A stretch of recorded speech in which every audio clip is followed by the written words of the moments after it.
Although folks, this week's news roundup is going to be a little bit different, as I'll be doing a deeper dive into the upcoming 11.07 patch. So do make sure to stay around for all of that. But before I do, let's catch up on the other bits of news for this week.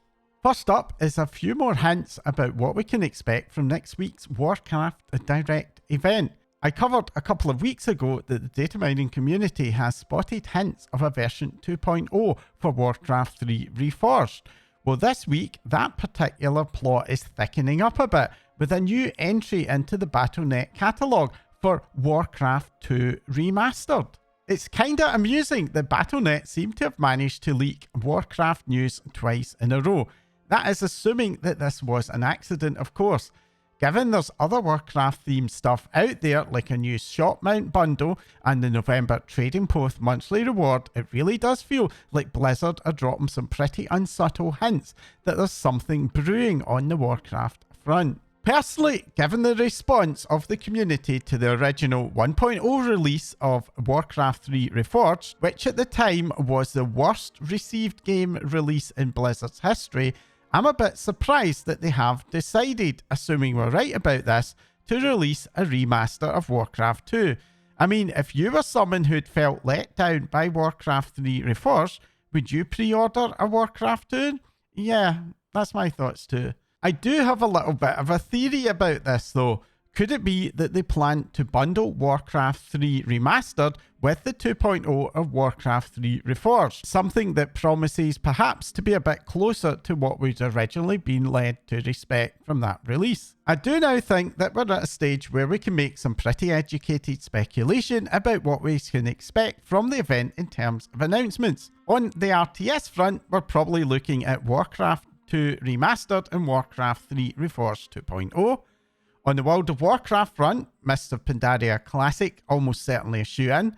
We'll probably hear something about the final phases of Season of Discovery and most likely a patch 11.10 preview. Obviously, there'll almost certainly also be something for Hearthstone and Warcraft Rumble, but I'm no expert on either of those, so I'll say no more on that subject. The big question for me is if we're going to get the new 2025 roadmaps.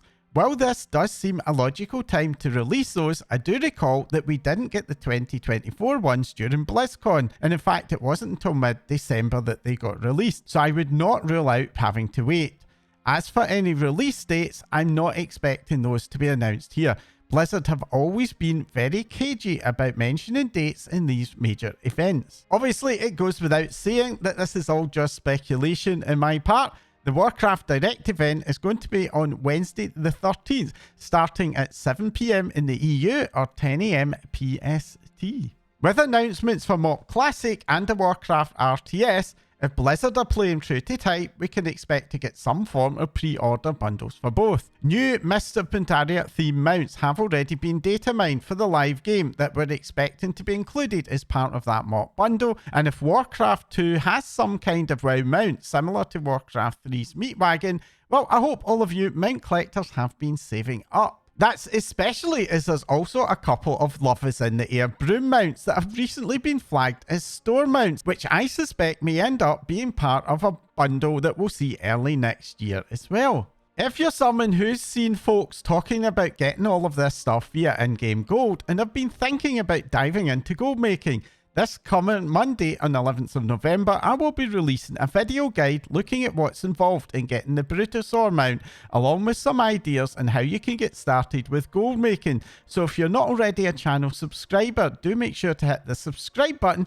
and the bell icon to get notified when that video drops. Anyways, let's now get on to the meat of today's update with a dive into everything we know about the 11.07 patch zone. I'll be making a point of avoiding any story spoilers, but do be aware that there's going to be plenty of gameplay spoilers in what's to follow.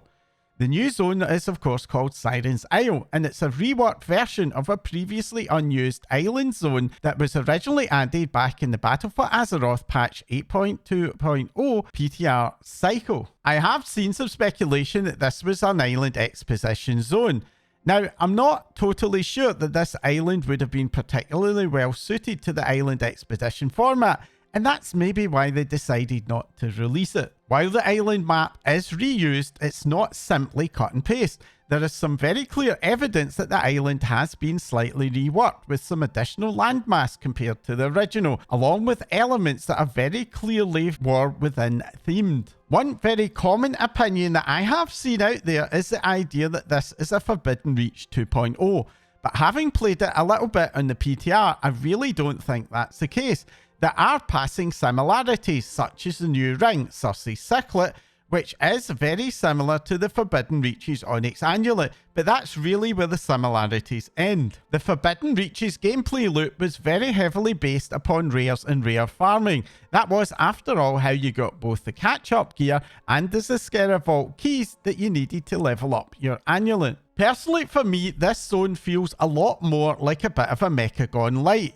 While there are indeed rares that you can farm if you want, they are not the centerpiece of the gameplay loop, which is much more heavily based around a repeatable quest hub. The island itself visually reminds me of a bit of a cross between Mechagon and Freehold, with a very similar colour palette to Mechagon, but with a lot more vertical elements. Size-wise, the map appears to be very close in size to Mechagon, which does make it quite a bit smaller than the Forbidden Reach.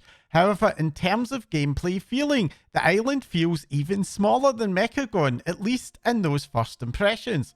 Explore a little further though, and it does expand out a bit. There's a largish underground vault to explore, and similar to Mechagon's other place, or Corthair's Rift, there's also a storm phase that effectively doubles the available space to play in. Unlike the previous examples of other places, this storm phase does have a bit more variety, avoiding the feel of its predecessors that the only reason to drop in was to do a quest. That said, with the storm phase having noticeably harder elite NPCs, I'm still not certain that we'll want to dip into it all that much. There's also a bunch of treasures and stuff to explore just off of the coast of the island, which further expands out the gameplay spaces. All of this does add up to make the island be quite a bit bigger than it actually seems. But with these extra spaces often being effectively phased from the main island, I didn't find that it completely got over that feeling of smallness that I was getting from it. The island lives in its own separate map, similar to Nazjatar or those island expeditions, meaning the only way you can reach it is via a zeppelin or a mole machine port. Personally, I would have very much preferred to have seen the island be part of the main Kazilgar map, maybe sitting just a bit off the coast of the Isle of Dorn. Integrating it into the world would, I feel, like with Mechagon, have mitigated that feeling of smallness quite a bit. Layout-wise, the verticality also contributes to that feeling of smallness, as you cannot easily see the entire area of the map. Overall, the island feels very compartmentalised, with a Naga area in one place, a Vrykul area in another, and then the main hub area kind of in the centre.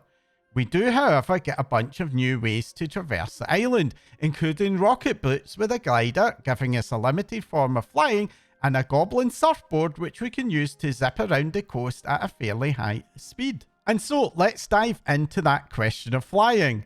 At release, we cannot fly on the island. This is explained by the island storm, even though the main zone actually has pretty decent weather, go figure. However, we have now been able to confirm that we will be getting flying in the good weather phase later on. There's a series of 6 quests which gradually upgrade the new ring, with the final one of the quests offering the ability to fly in the good weather phase.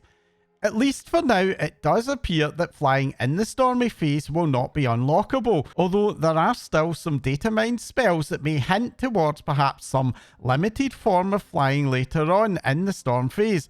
I guess that is something we'll just need to watch out for. The big question, of course, is how long is it going to take to unlock flying?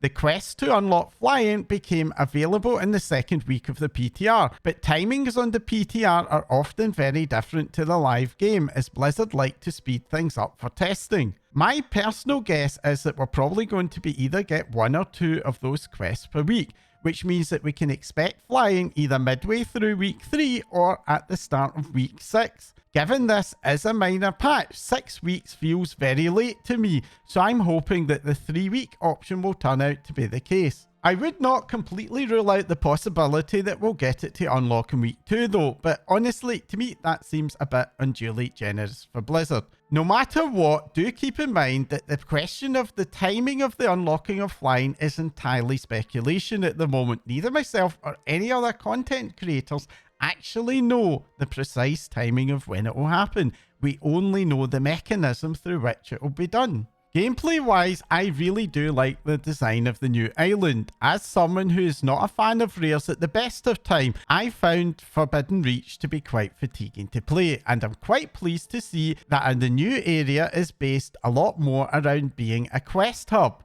The island does have a great mix in terms of density of challenge, interspersed with quieter areas where you can take a bit of a break, and it feels like it has plenty to do, but without being super overwhelming. Going back to the subject of flying, as a big fan of flying personally, I am unsurprisingly very against widespread no-fly zones.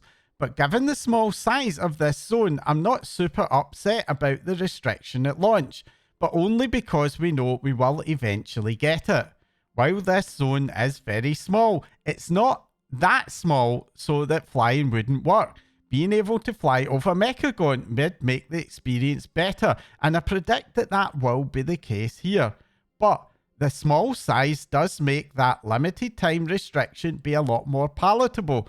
I'm just hoping that it won't be a full 6-week time wait, as that really is far too long for a zone that will likely last us at most 8 to 10 weeks. All things said, I do expect that the new area will be an enjoyable enough break for the lifespan of the minor patch, and there's no doubt that it is going to give open world fans something to do as the first season of The War Within winds down. But unlike the Forbidden Reach, where it did feel like there were still reasons to visit after we moved into patch 10.10 and beyond, I'm not so sure that this is the case here. Overall, I don't expect the content, which is mainly based around weekly or perhaps twice weekly questing, to have the legs it would need to last beyond the release of 11.10, and I have a very strong suspicion that most of us will eventually leave it behind. And that leads me on to the timing of the patch. If you had asked me a week ago, I would have been predicting January the 7th, partly because that's when the anniversary event ends, but also because I expected the team to want to try and avoid releasing content close to the Christmas break period. But we have now data mined a splash screen for the new patch, which has a decidedly Wintervale theme. And there's also a bunch of Wintervale rewards data mined, which would point to it having to arrive before the Wintervale starts on the 17th of December.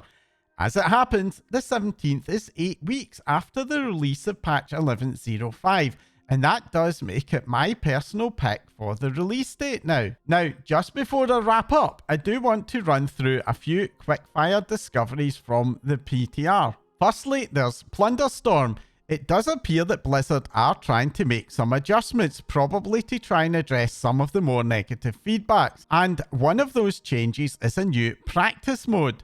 We don't yet know what that will entail. I mean, how do you practice PvP without ending up facing off against an experienced player who just wants to gank noobs? And that's when I had a bit of an idea. What if practice mode is facing off against AI-controlled NPCs? And if that's the case, could we even earn rewards from it? I suspect you know where I'm going with this. Remember all of those folks running into the storm and Plunderstorm to avoid PvP as they farmed the renown track? I bet those people would be quite happy if they had a practice mode where they could farm those rewards. Now, that's obviously just speculation. We don't know really what that mode is going to look like, so I'll just leave this as a bit of a thought for now.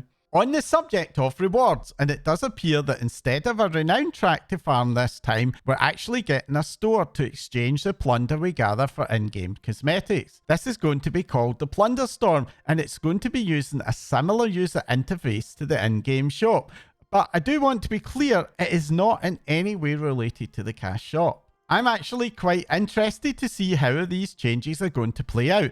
Plunderstorm was a massive success, but it also got an equally negative reaction, and part of that, in my view, was due to the reward design, which incentivized PvE players to mix with PvP players, which turned out to be like mixing oil and water. Timing wise, the Plunderstorm is currently in the PTR in-game calendar, is running from January 21st to February 21st. Now do keep in mind, as that's on the PTR, that is subject to change. Another returning feature is Turbulent Timeways. This sees the normal 3-weekly Timewalking rotation go weekly for the duration of the event and allows you to earn a stacking XP buff, this time up to 30% just from doing Timewalking dungeons.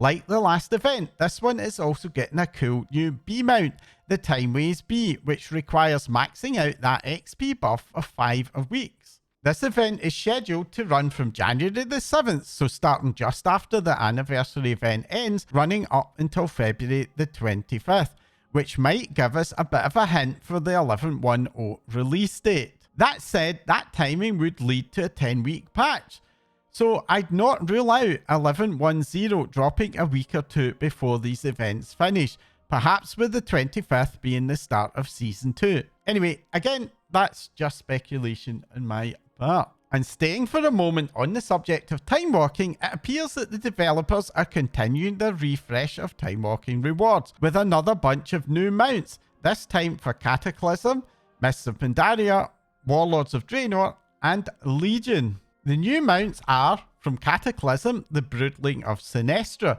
that looks almost exactly the same as the Twilight Drake. For Mists, it's the Copper-maned Quillen. For Wad, the Nightfall Sky Reaver, and for Legion, the Urzul Flesh Ripper. All of these mounts cost 5,000 Time Walk badges each, so if you don't already have a stash of badges, I'm afraid you're probably going to have some farming to do in order to catch up. And finally, from the PTR is one last bit of news that I suspect will disappoint Profession fans. When 11.07 was first announced, it included plans to enable respecking of profession trees. Unfortunately, this week's PTR update announced that this will not be ready in time for 11.07 and will be pushed out to a future patch. Respecking is something that has clearly been missing from the new profession system, so this is a bit of a disappointing announcement. But I do commend the team for being willing to share plans like this, even if they do have to delay them. Sometimes it is necessary to pull content from releases in order to create the time and space that's needed to fully polish the rest of the patch. And I'd much rather see the odd feature being pushed back than to have it rushed out or causing everything else to be delayed as well. But anyways, what about all of you? What are you looking forward to in the new patch? Are you mad or happy about the flying delay? Or are you more interested in Plunderstorm? Let me know in the comments down below. As a final reminder, if you did not subscribe earlier, then do hit that subscribe button right now before you forget. I've a ton of cool new videos in the pipeline and you'll want to know when they go live. And if you found this video useful, interesting, or even just annoying, then do hit that like button to let both me and the dreaded YouTube algorithm know. That's all for now. Thanks for watching.